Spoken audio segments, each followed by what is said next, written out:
ফাউযু বিল্লাহি মিনাশ শাইতানির রাজিম। ইয়া আইয়ুহাল্লাযীনা আমানু ইন্নামাল খামরু ওয়াল মাইসিরু ওয়াল আনসাবু ওয়াল আজলামু রিজসুম মিন আমালিশ শাইতান ফাজতানিবুহু লাআল্লাকুম তুফলিহুন। মাননীয় স্পিকার, জুয়া প্রতিরোধ আইনের যে বিলটা মাননীয় স্বরাষ্ট্রমন্ত্রী কর্তৃক আনিত, এই বিলটি আমরা 150 বছরের পুরাতন শুনলাম। এর আগে কোরআনে কারিম 1500 বছর আগে নাজিল হওয়া কিতাব।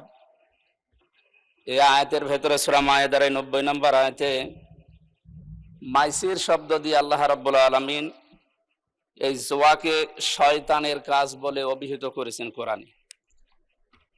আমার মনে হয় 1972 সালে বা 71 সালে যে সংবিধান রচনা হয়েছিল, ওই সময় এই বিলটা যদি এই সংসদে কার্যকর অবস্থায় থাকতো, তাহলে জুয়ার কারণে আমাদের পরিবার, সমাজ এবং রাষ্ট্রের যে অবস্থা আজ, এই অবস্থা আমাদের দেখতে হতো না।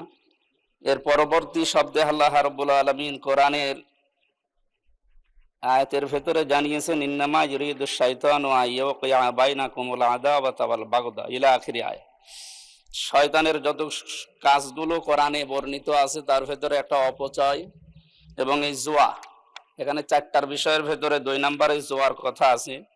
সুতরাং আমরা শয়তানের এই কাজগুলোর দ্বারা তার উদ্দেশ্য হচ্ছে ব্যক্তি, পরিবার এবং সমাজ, রাষ্ট্রের মানুষের ভেতরে অস্থিতিশীল অবস্থা এবং অন্যায় প্রবণতা, বিশেষ করে এখানে 2টা শব্দ দেওয়া আছে, শত্রুতা এবং হিংসা বিদ্বেষ ছড়িয়ে দেওয়া।